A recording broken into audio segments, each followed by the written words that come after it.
Buenas noches. Yo soy Ian Vázquez, el vicepresidente de Estudios Internacionales del Instituto Cato. Y es ahora para nosotros un gran honor presentar al presidente Javier Milei.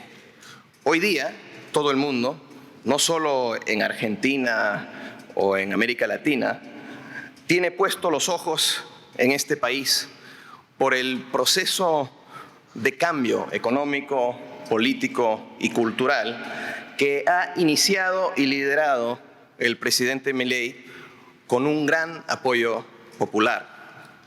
No es usual que un líder político de un país sea académico y liberal, pero el presidente Milei reúne esas cualidades. Es un economista formado que además desconfía del poder coercitivo del Estado. Quizás por eso en su cuenta de X se identifica como economista y no como político. Por sus convicciones y su preparación académica, el presidente Milei ha podido proponer nada menos que un cambio de paradigma, revivir la tradición liberal que hizo de Argentina uno de los países más ricos del mundo hace más de un siglo. Y es así también que el presidente Milei se ha vuelto un referente internacional al defender los valores liberales como lo que son, valores universales. Como comenté al inicio de este evento, queremos que Argentina sea exitosa, porque una Argentina libre y exitosa puede dar el ejemplo al resto del mundo en momentos en que tantos países están tomando rumbos preocupantes en la otra dirección.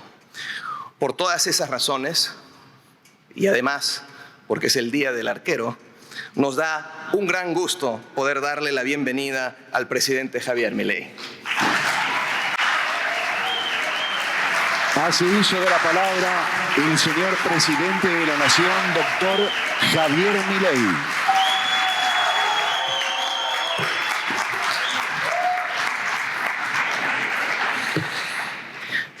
Hola a todos.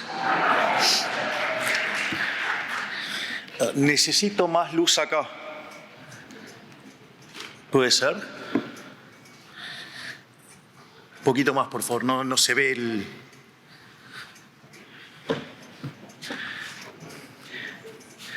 Gracias.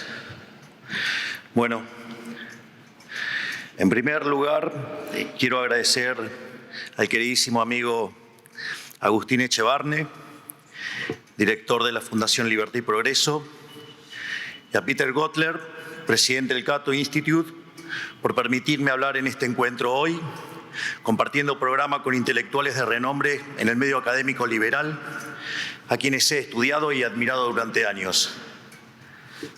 Quiero comenzar refiriéndome un poco al momento que enfrenta la Argentina y a la titánica tarea política, económica y cultural que estamos emprendiendo desde el Gobierno Nacional. Habiéndose cumplido hace pocos días, 6 meses del inicio de nuestro mandato, quiero detenerme un momento en remarcar el tamaño de la hazaña que estamos llevando adelante el ministro Caputo y su equipo, porque a veces uno escucha a algunos políticos o analistas económicos y por lo que dicen parecería que vivieran en otro país, parecería que viven en Narnia.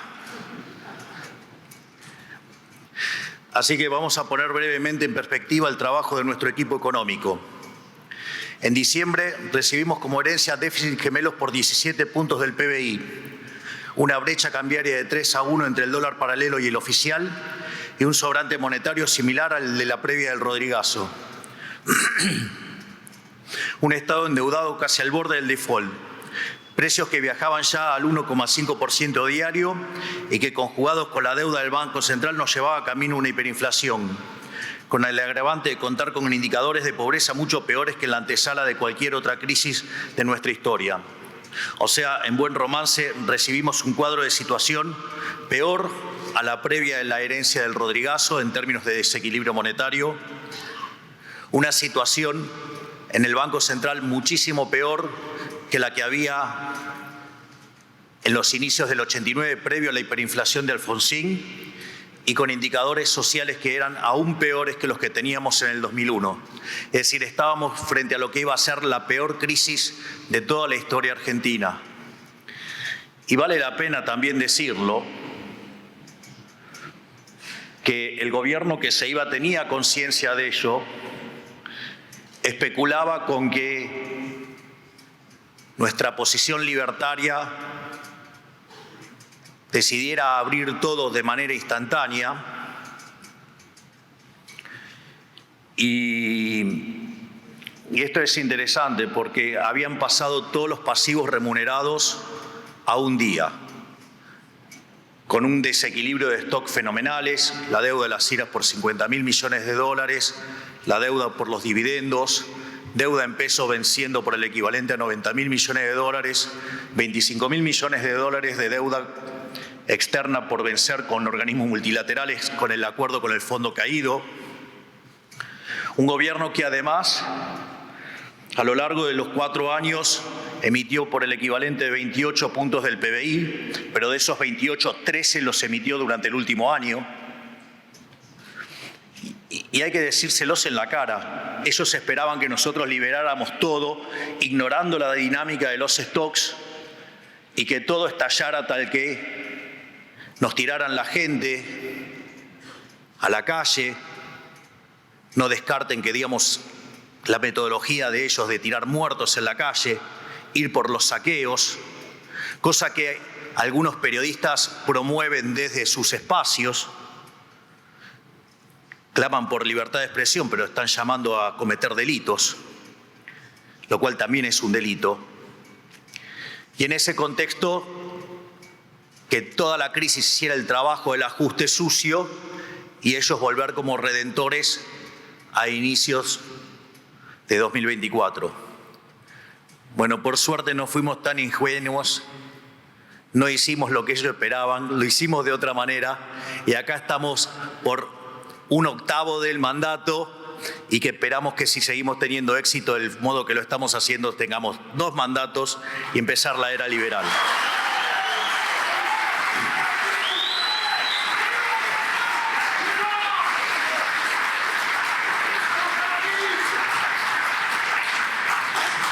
En solo 6 meses de gestión frenamos en seco el financiamiento del Tesoro con emisión monetaria. Hicimos el ajuste del gasto público más grande de la historia de la humanidad y logramos el primer trimestre con superávit fiscal y financiero en el sector público nacional luego de 20 años. En ese contexto, además, bajamos sistemáticamente las tasas del central y estamos desactivando la bomba de deuda en pesos, incluso en un contexto de alta inflación, a pesar de lo que muchos decían que no se podía. Quiero también ahí mencionar, porque esto es importante, cuando nosotros hablábamos del ajuste que íbamos a hacer, decían que era imposible. Algunos caraduras que decían que no se podía ajustar más que 1 punto del PBI. Cuando nosotros hicimos el ajuste del Tesoro, nosotros esperábamos alcanzar el equilibrio financiero a lo largo del 2024 y lo logramos en el primer mes de gestión. Entonces dijeron que lo habíamos hecho de manera con cosmética contable. Digo, cosmética contable para ajustar 5 puntos del PBI es bastante difícil. Pero esos mismos que decían que no podíamos ajustar más que 1 punto, después se encontraron con que no solo tuvimos superávit financiero en enero, tuvimos superávit financiero en febrero, tuvimos superávit financiero en marzo, tuvimos superávit financiero en abril, en mayo y vamos a terminar el primer semestre con superávit.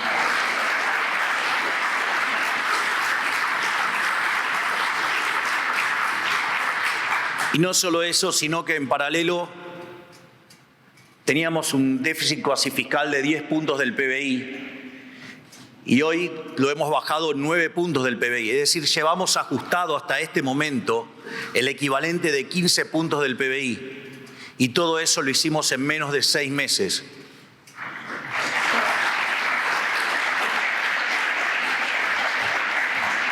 Muchas veces me causa como gracia también cuando dicen, no, pero dijo que iba a bajar los impuestos y los subió. Y la pregunta es, La pregunta es, ¿qué creen que es el señoriaje? El señoriaje es una estafa. Estamos achicando el señoriaje 15 puntos del PBI. Le estamos devolviendo a la gente 15 puntos del PBI.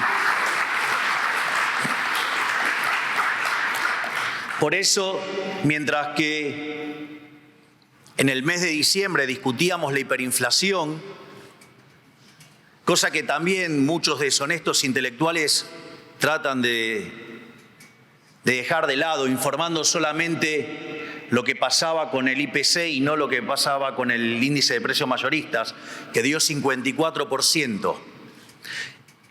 Y ese número anualizado da 17.000. La inflación mayorista de abril fue del 3,4%, lo cual anualizado da 50%. Entiendo que 50% es una aberración. Es una aberración. Pero en el escenario alternativo veníamos viajando al 17.000%. Sería bueno que sean más honestos intelectualmente. Otra discusión que también me parece muy interesante y que tiene un gran valor académico desde mi punto de vista es la discusión de la tasa de interés. Digamos, de utilizarla como instrumento de política económica para controlar la inflación. No es nuevo mi desagrado, digamos, con esto de manosear la tasa de interés. O sea, no es nuevo mi desagrado con esa perspectiva keynesiana de que la tasa de interés se determina en el mercado monetario. Porque la tasa de interés existe porque existe el tiempo, no porque existe el dinero. Existe porque existe el tiempo y existe con, digamos, individuos que están dispuestos a pasar consumo del presente al futuro, a ahorrar, y hay individuos que están dispuestos a pasar la producción del presente al futuro, o sea, a invertir. Y por ende la tasa de interés es un mecanismo de coordinación intertemporal, no el resultado de andar imprimiendo papelitos de colores.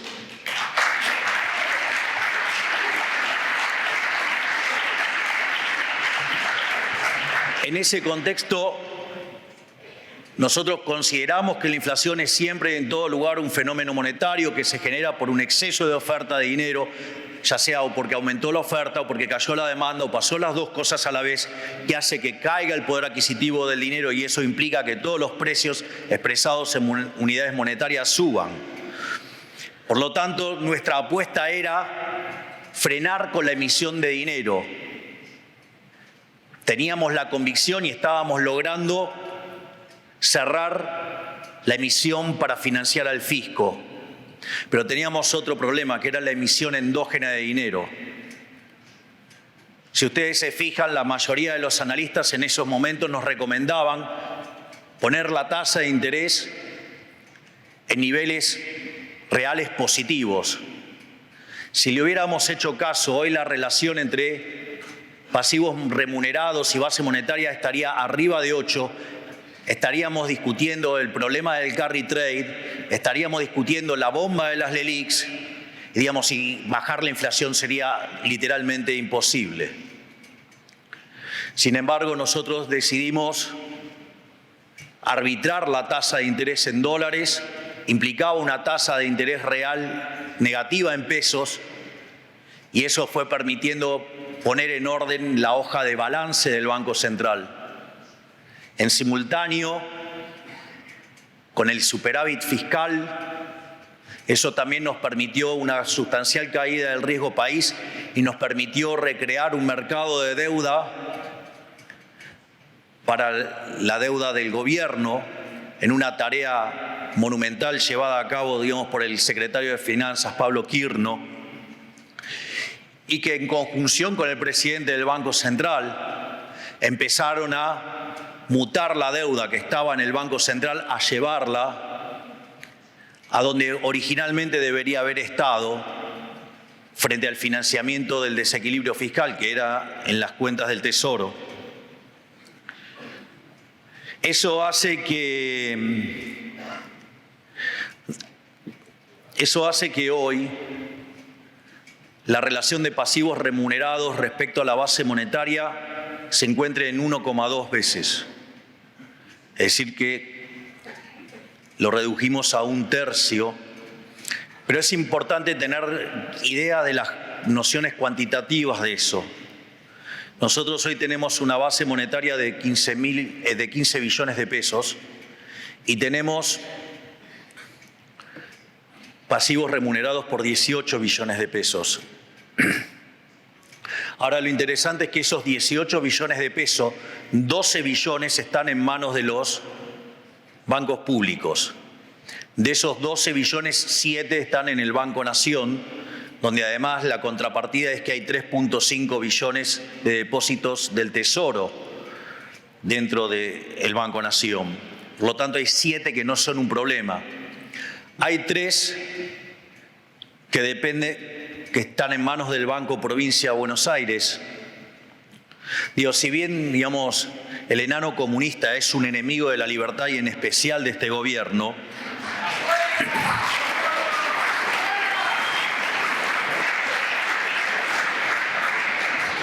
el hecho de que tenga déficit fiscal hace que use al Banco Provincia como mecanismo de financiamiento y tiene la posición tan exigida en liquidez que no la puede mover de ahí.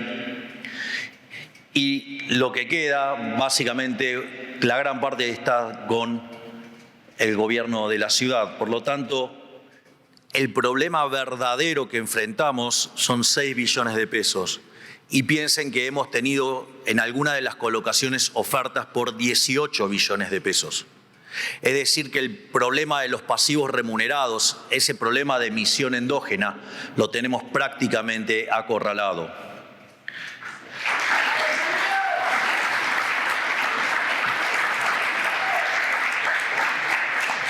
Sin embargo, también quiero manifestar que una vez que terminemos con eso, todavía queda una etapa final para resolver el problema del cepo, que es resolver el problema de los puts.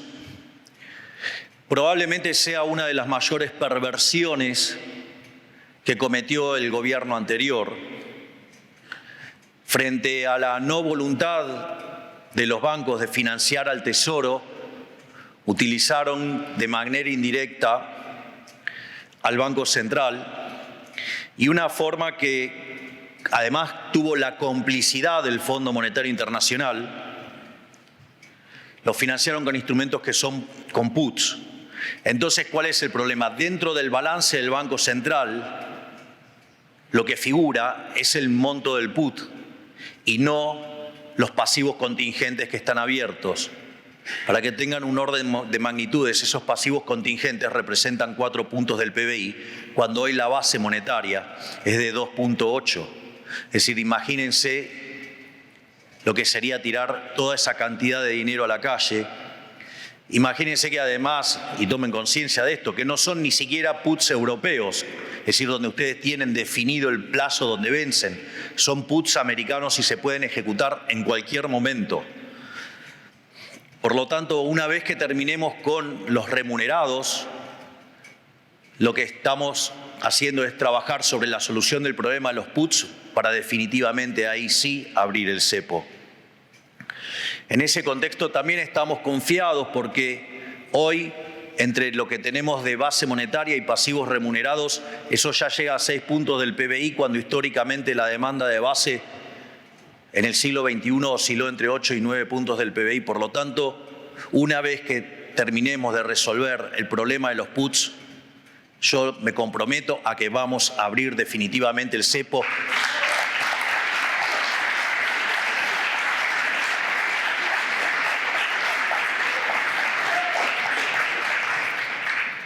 Entonces, dichas estas referencias, tanto en el plano fiscal como en el plano monetario, es decir, producto del ancla fiscal y el ancla monetaria, la inflación está bajando de forma contundente desde hace 5 meses.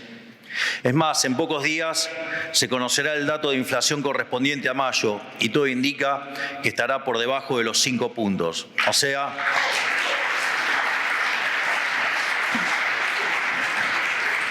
en definitiva, nuestro programa de estabilización está demostrando su efectividad. Ahí también quiero mencionar la deshonestidad intelectual de muchos de nuestros colegas. Digo, porque puedo ser presidente, pero no dejo de ser economista, ni lo voy a dejar de ser. Además, después de esto me tengo que seguir ganando la vida como conferencista, así que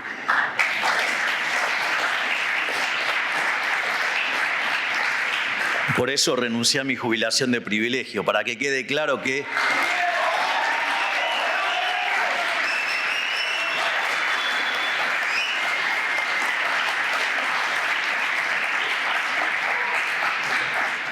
entonces, bueno, me sacaron del discurso. Estoy fuera del discurso hace rato, pero bueno, nada, voy a seguir. Pero, ¿qué es a mí lo que me parece es el tema de la deshonestidad intelectual de nuestros colegas. Y uno tiene que entender las características también de quién toma las decisiones. Un programa de estabilización básicamente tiene tres partes. Tiene una política fiscal, digamos, de ajuste, tiene una política monetaria y una política cambiaria.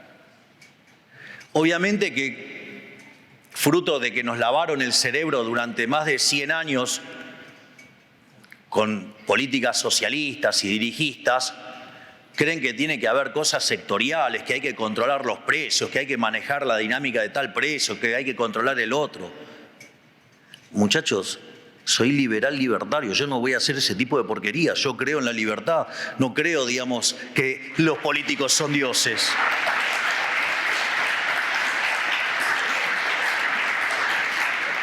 Es más, otra cosa que también me parece profundamente deshonesta intelectualmente, nosotros estamos haciendo porque aparte no es que baja, porque por arte de magia baja la inflación, hay un programa que es lo que hace bajar la inflación. Y en ese sentido, a mí me sorprende porque si uno, digamos, tiene la evidencia, digamos, debería ser por lo menos más sincero, pero además lo estamos haciendo en un contexto donde estamos recomponiendo precios relativos. Por lo tanto, digamos, cuando uno quiere mirar la inflación, no les gusta mirar los mayoristas porque prueba que se equivocaron y que las cosas están funcionando mucho mejor de lo que esperaban, lo entiendo, pero cuando van a mirar la inflación, digamos, lo más honesto intelectualmente sería mirar la núcleo, la core.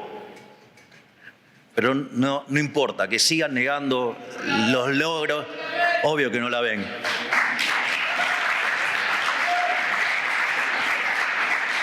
Entonces, me parece que habría que estar mirando la núcleo. Igual, ¿saben qué? No hay problema, porque no solo vamos a estar batiendo a la núcleo, sino que también vamos a batir a la general. O sea, vamos a llevar aplastada la inflación.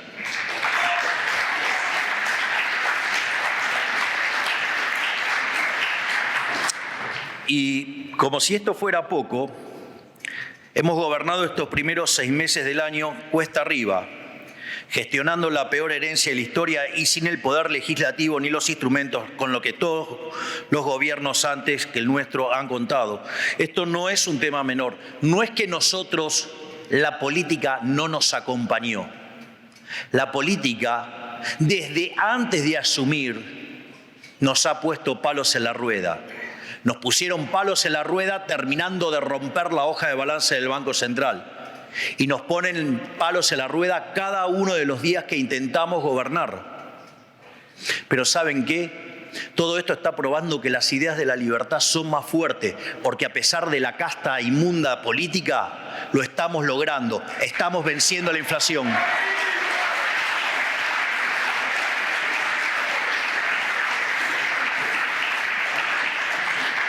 Pero el país necesita cambios profundos, reformas económicas de base que excedan las decisiones de política económica inmediata que puede tomar un presidente. Y hoy, mientras se discute en el Senado de la Nación el proyecto de reforma económica, social, tributaria y fiscal más ambicioso del retorno a la democracia, no pueden quedar dudas que la Argentina está ante un punto de inflexión. Podemos insistir por el camino que nos trajo hasta acá insistir con el modelo del Estado presente, pero que realmente solo está presente para algunos y hunde en la miseria al resto. Podemos insistir con el modelo del gasto desbocado, del interior productivo drenado y ultrajado por la política desde Buenos Aires, de la presión impositiva asfixiante, de la deuda, de la emisión monetaria, del desaliento de la actividad económica y de la burocracia que entorpece todo. O alternativamente podemos retornar la senda de la libertad, de la que nunca nos deberíamos haber extraviado. Retomar las ideas y valores que alguna vez hicieron de la Argentina una potencia mundial. Retomar la defensa de la vida, la libertad y la propiedad privada. Y aspirar a ser un país a la altura de nuestra identidad y nuestra historia una vez más. Lo malo es que hemos perdido mucho tiempo. Perdimos el tiempo de un siglo.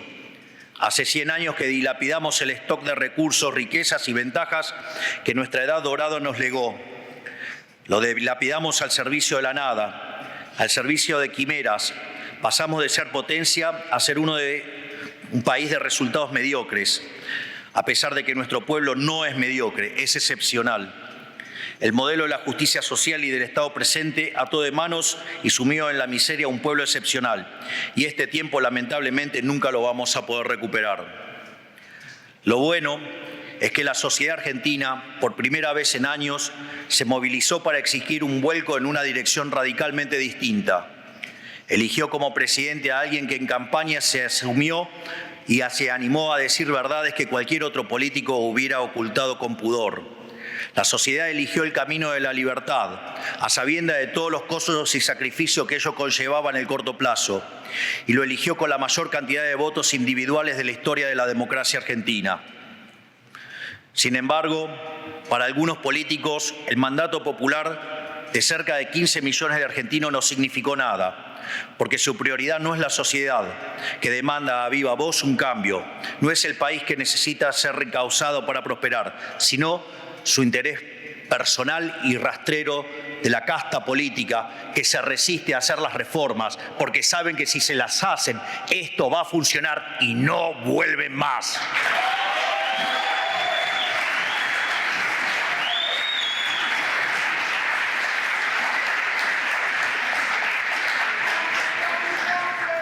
Por eso, a 6 meses de haber asumido nuestro gobierno, aún hace lo imposible para que nuestro programa no prospere. Por sobre los 100 años que ya perdimos, ellos nos hacen seguir perdiendo tiempo, porque saben que nuestro programa pone en riesgo el sistema injusto del que ellos se alimentan. No es la primera vez que digo esto. La historia de los últimos 100 años de nuestra patria permite un vistazo, una pequeña ventana a la que podría pasar con el resto del mundo libre si baja la guardia y se deja de seducir por el socialismo. Porque son las mismas ideas que hoy están en boga entre las élites de Occidente las que en Argentina destruyeron la libertad y nos condenaron a la pobreza. Ideas que posiblemente en algunos casos salen de una causa noble, que es darle asistencia al más débil o al que menos tiene, pero que tiene un vicio en la raíz, que es la intervención estatal como instrumento para impartir justicia social. Tienen que entender que la caridad es buena, pero si se hace con el bolsillo propio. Como decía Rothbard, es increíble lo infinitamente caritativo que puede ser la gente cuando el bolsillo que paga es de otro.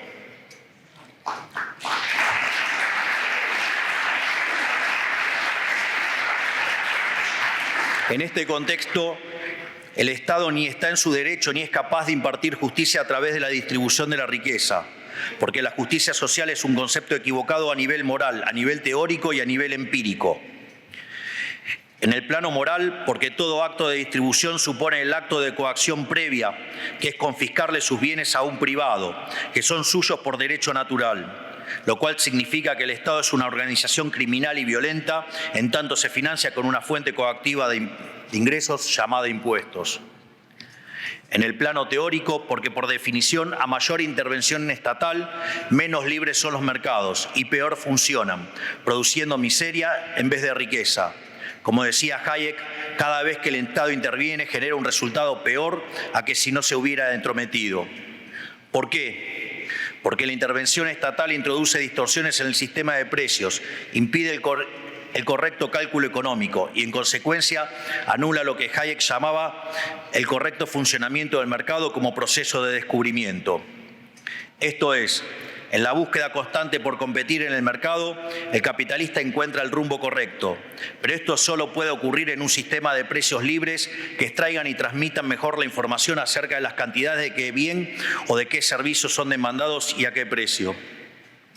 El colectivismo, al inhibir este proceso de descubrimiento y al dificultar la apropiación de lo descubierto, ata al emprendedor de las manos y le imposibilita producir mejores bienes y ofrece mejores servicios a un mejor precio. Y por último, como si todo esto no alcanzara, también está a la vista la evidencia empírica de la inferioridad del socialismo. Si miramos los índices de libertad económica, los países más libres tienen un PBI per cápita 12 veces más grande que los reprimidos. E incluso los habitantes del decil más bajo del sistema libre viven mejor que el 90% de la población de los países reprimidos. O sea que el capitalismo de libre empresa es superior al socialismo incluso en la principal tarea que presume el socialismo hace mejor, que es ayudar a los relegados. Lo que está a la base de todo esto es que hay una relación directa y probada entre represión y miseria por un lado, y por el contrario hay una relación probada entre libertad y prosperidad. Y las ideas socialistas son fundamentalmente incompatibles con la prosperidad, precisamente porque son incompatibles con la libertad. Son incompatibles la anulación de la competencia con la defensa del mérito y del esfuerzo. Son incompatibles el control burocrático con la creatividad y la innovación. Son incompatibles la distribución dirigida con la generación de riqueza. Y en el fondo son incompatibles un Estado grande con atribuciones amplias que se mete en cada uno de los asuntos privados de la gente, con tener una sociedad libre, creativa y pujante que pueda generar la riqueza para sí y para las futuras generaciones. Hoy parece que la Argentina y buena parte del mundo libre giran en direcciones contrarias. Mientras algunas potencias de Occidente se olvidan las normas básicas que trajeron la prosperidad de la que gozaron en las últimas décadas, la Argentina se reencuentra con esas ideas y valores y vuelve a apostar por el modelo de la libertad. Mientras los países desarrollados se vuelven pesados en regulaciones y en imposiciones injustificadas, nosotros quitamos las regulaciones que desde hace décadas atan de las manos a nuestro pueblo e invitamos a los capitales del mundo a cooperar con la Argentina, porque entendemos la actividad económica libre como el acto de cooperación más natural que tiene la especie humana. Esto es, en Argentina nos estamos reencontrando con las ideas que hicieron del occidente moderno la hazaña civilizatoria y de desarrollo económico más grande de la historia humana. Y queremos ser un refugio para quienes defienden y viven estas ideas a lo largo y a lo ancho del planeta. Siempre hubo una puja entre quienes innovan y quienes regulan, entre quienes generan y quienes confiscan, entre quienes exploran el territorio y quienes luego dibujan los mapas y trazan los límites. O sea, siempre hubo y habrá una puja entre el privado y el Estado. Hoy, en el sector tecnológico, que es el sector más dinámico de la economía global, esa puja es palpable. Los grandes visionarios del sector huyen de las regulaciones que les buscan imponer la dirigencia política global infectada de socialismo. Yo les digo hoy a ustedes lo que ya le he dicho a estos actores en persona. Esta Argentina está del lado del sector privado, no del Estado. Está del lado de los que trabajan, de los que comercian, de los que se esfuerzan. Está del lado de quienes arriesgan, invierten, innovan.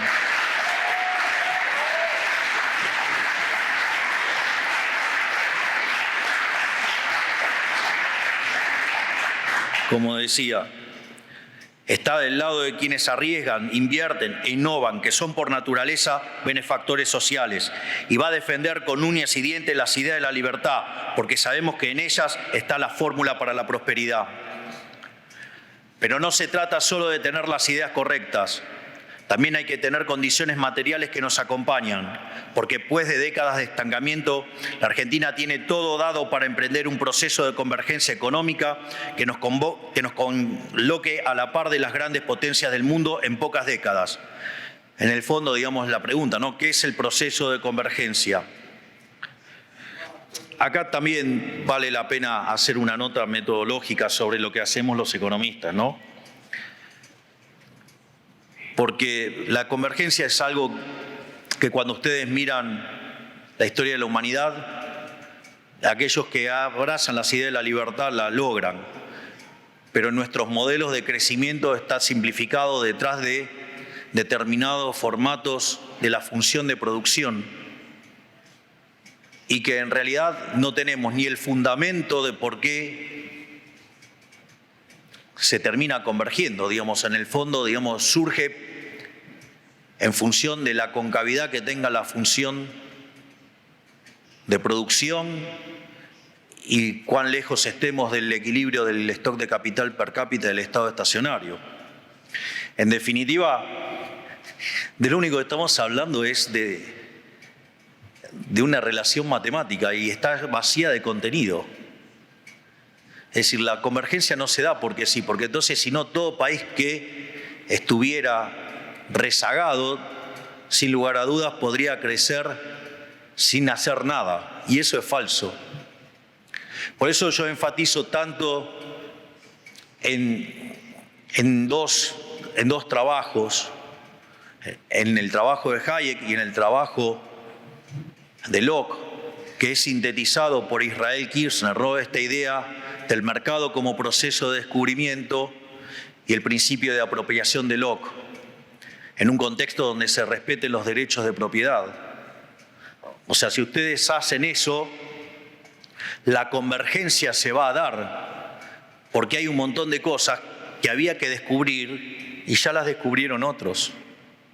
Y es por eso que a lo largo de la historia de la humanidad cada vez se necesitan menos años para duplicar el PBI per cápita. El primero en lograrlo fue Inglaterra, que tardó 58 años, pero el último en hacerlo fue China y lo hizo en 7 años.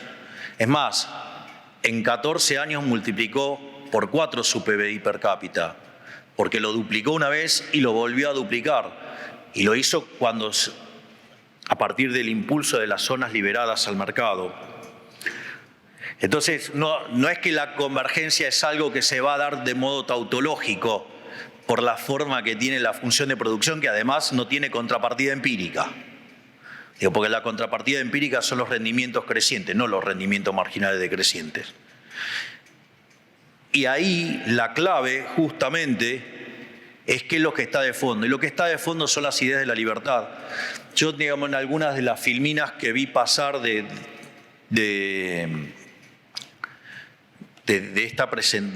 esta conferencia, por ejemplo, mostraba la relación entre el PBI per cápita entre los países libres y los reprimidos.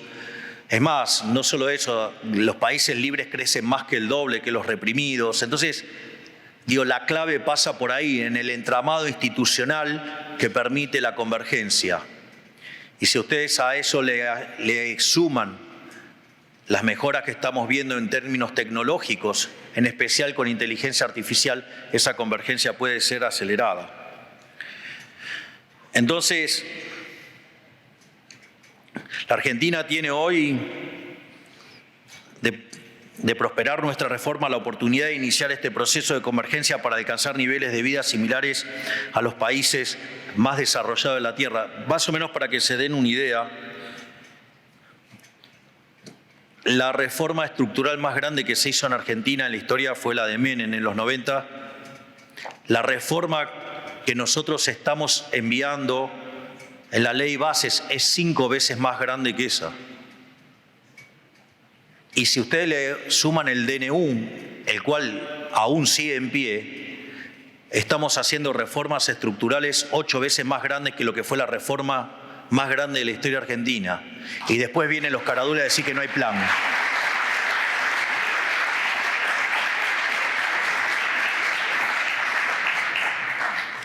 Es más, de prosperar esta primera fase, nosotros escalaríamos 90 puestos en libertad económica y nos empezaríamos a parecer a países como Alemania, como Francia, como Italia.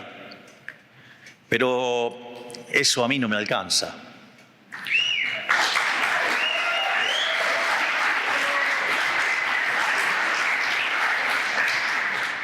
Uno podría pensar en Irlanda, salvo lo que está haciendo en este momento, que hizo que con las reformas pro mercado de ser el país más miserable de Europa, hoy tiene un PIB per cápita 50% mayor que el de Estados Unidos. Y ese podría ser un modelo. Bueno, también se queda corto respecto a nuestras ambiciones. Nosotros tenemos todavía 3.200 reformas estructurales pendientes. Nosotros las vamos a llevar a cabo quiera o no quiera la política y vamos a hacer de Argentina el país más libre del mundo.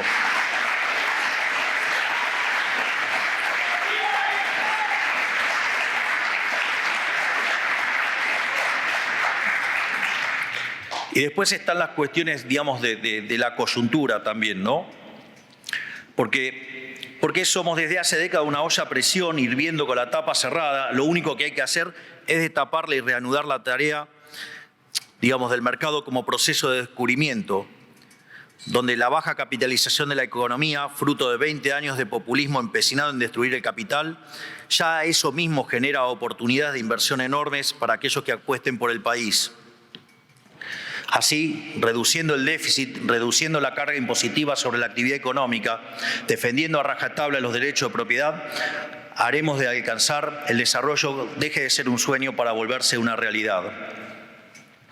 Pero no solo que tomamos las decisiones correctas en materia de libertad económica y respeto de los derechos de propiedad, podemos converger en un plazo relativamente corto a niveles de riqueza de los que gozan las principales potencias del mundo hoy, sino que la convergencia económica para nosotros está simplificada, porque no debemos pasar por este trabajoso proceso de descubrimiento del que Hayek hablaba, ya que otros lo han hecho por nosotros, que era lo que estaba explicando sobre los fundamentos de la convergencia. No hay nada que inventar para alcanzar los niveles de riqueza de los principales países del mundo. Solamente hay que generar las condiciones de respeto a la propiedad privada para que los actores del mundo privado puedan tomar el conocimiento de aquellas que ya hicieron el proceso de descubrimiento económico y reproducirlo. Eso facilita el proceso de generación de riqueza y crecimiento económico. Es decir, ya han hecho el trabajo por nosotros. El arduo proceso de descubrimiento en el que un actor encuentra una necesidad y desarrolla un producto o servicio para satisfacerla ya ocurrió. Y ocurre todos los días allí donde si se respetan los derechos de propiedad. Porque sin apropiación no hay proceso de descubrimiento posible. Por eso fracasó y va a fracasar siempre el socialismo, porque inhibe el proceso de apropiación de lo descubierto, destruyendo la innovación y en consecuencia la generación de riqueza. Por esta razón, por el hecho de que el privado aprende del proceso de descubrimiento de terceros, es que el crecimiento económico a nivel global se viene acelerando hace más de 100 años y cada vez se acelera más.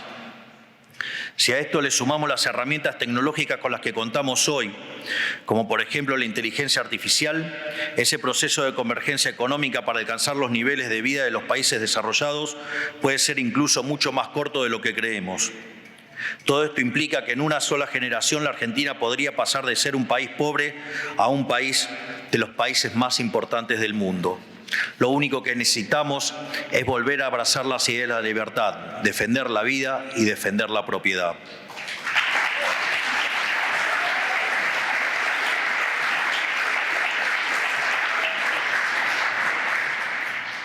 Entonces, quiero retomar algo que manifesté en las últimas semanas ante los empresarios más poderosos del mundo en los sectores tecnológicos que son la frontera de la actividad económica. La Argentina alguna vez fue una tierra de promesas que capturaba la imaginación de aventureros y emprendedores porque estaba todo por ser hecho, porque sabían que podían hundir su esfuerzo y capital y les iba a ir bien, porque había un Estado que protegía los derechos de propiedad y protegía la libertad de asociación entre privados. Hoy tenemos todos para volver a recorrer ese camino y convertirnos en la nueva Meca de Occidente. Tenemos los recursos naturales que el mundo necesita, prestos a ser aprovechados. Tenemos el mejor capital humano de la región, curioso y formado para afrontar los desafíos del presente. Y por primera vez en 150 años nos convertimos cada día en un país más libre. Con estas condiciones, tenemos la oportunidad de estar a la vanguardia del desarrollo tecnológico y energético, como ya lo somos en el sector agrícola. Por ejemplo, podemos ser un hub global de desarrollo en inteligencia artificial, que es un mercado de alta exigencia y alta remuneración, que va a facilitar un salto en productividad a una cantidad inmensa de cadenas de valor de la economía y que también va a permitir reformar el Estado para que funcione mejor y deje de lapidar los recursos de los contribuyentes. Ustedes ya saben que en la medida que la economía crezca, el gasto yo lo voy a mantener pisado. ¿Para qué? Para devolverle el dinero a los que lo generaron genuinamente y originalmente, al sector privado.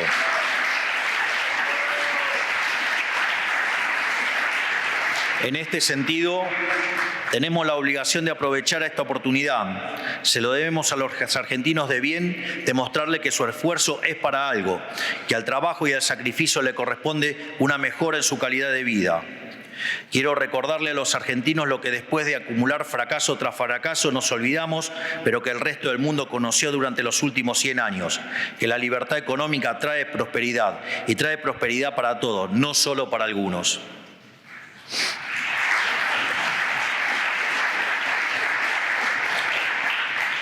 Por todo esto, volviendo a mi idea inicial, hoy como sociedad, como país y como dirigencia política, estamos ante una bifurcación.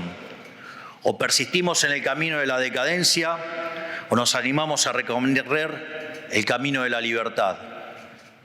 Hasta se está dando en la calle esa batalla.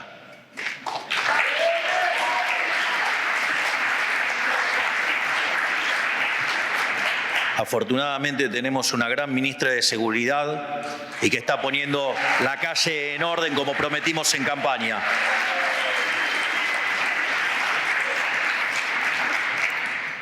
La sociedad ya eligió cuál de los dos caminos se abren y quiere emprender. Ya tomó el riesgo que implica elegir la libertad. Y desde la presidencia estamos emprendiendo ese rumbo con las herramientas con las que contamos.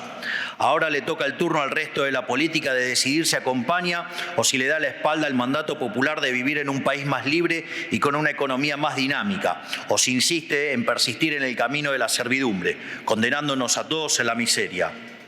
Todavía están a tiempo de trabajar juntos y demostrarle a la sociedad que la dirigencia política puede estar a la altura de sus demandas.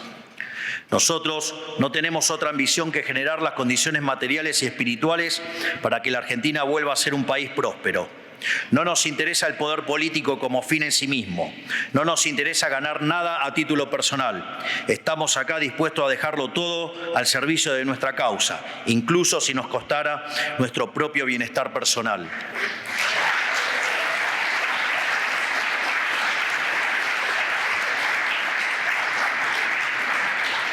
Si logramos generar la estabilidad necesaria para reactivar la actividad económica, si logramos abrirle paso a la libertad, si logramos retirar el Estado lo necesario para que la sociedad pueda florecer, habremos tenido éxito. Porque la actividad económica libre redundará en beneficios para el común de la sociedad.